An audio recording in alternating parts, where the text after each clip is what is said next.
Fish. We all know it's good for us, right? It's loaded with omega-3s, it's a great source of protein, and let's be honest, it's delicious.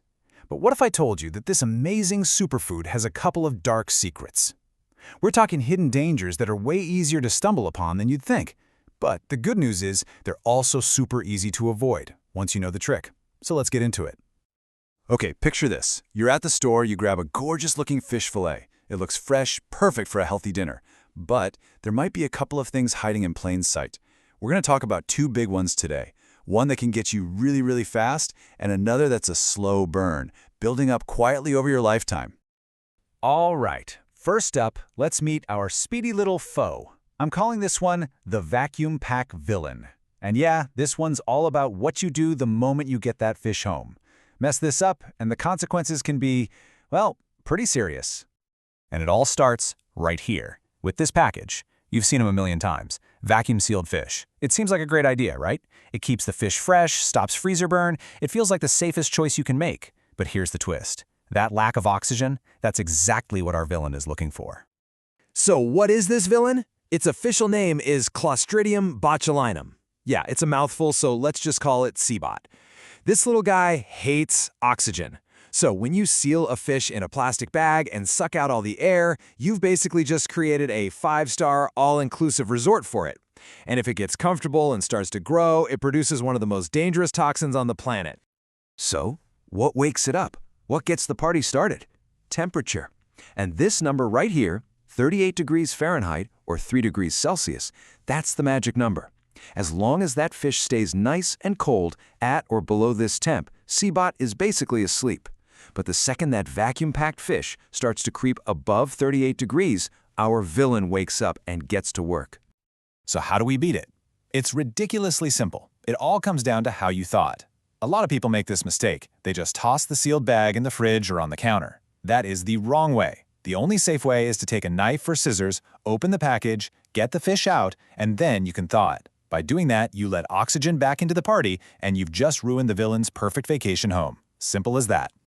Okay, so we've handled the immediate danger. Now let's switch gears and talk about our second foe. This one isn't about a fast-acting toxin, it's a much slower, sneakier problem. The mercury menace.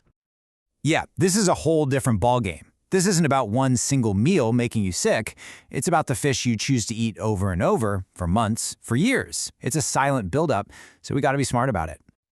So where does this stuff even come from?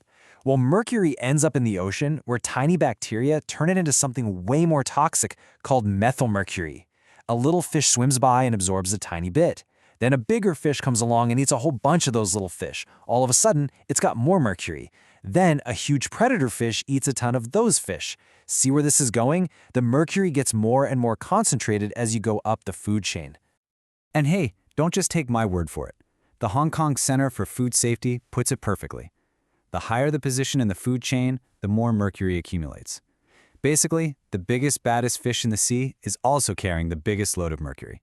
So which fish are we talking about here? Let's break it down. On the left, you've got the high mercury heavy hitters. We're talking shark, swordfish, marlin, and those really big types of tuna, like big eye and bluefin. These are the ones you want to treat like a rare indulgence. But on the right, these are your everyday heroes, the low mercury options you can enjoy all the time. Salmon, tilapia, sardines, catfish, plenty of great choices. Now this is something we should all be mindful of for sure, but the mercury menace is not an equal opportunity risk. For some people, the stakes are way, way higher. And here's the really crucial part. Methylmercury is what's known as a neurotoxin. It's particularly nasty to a developing brain. That's why pregnant women who are even just planning to get pregnant, and young kids are the most at-risk groups. For them, choosing the right fish isn't just a healthy choice, it's absolutely essential for protecting a child's brain development.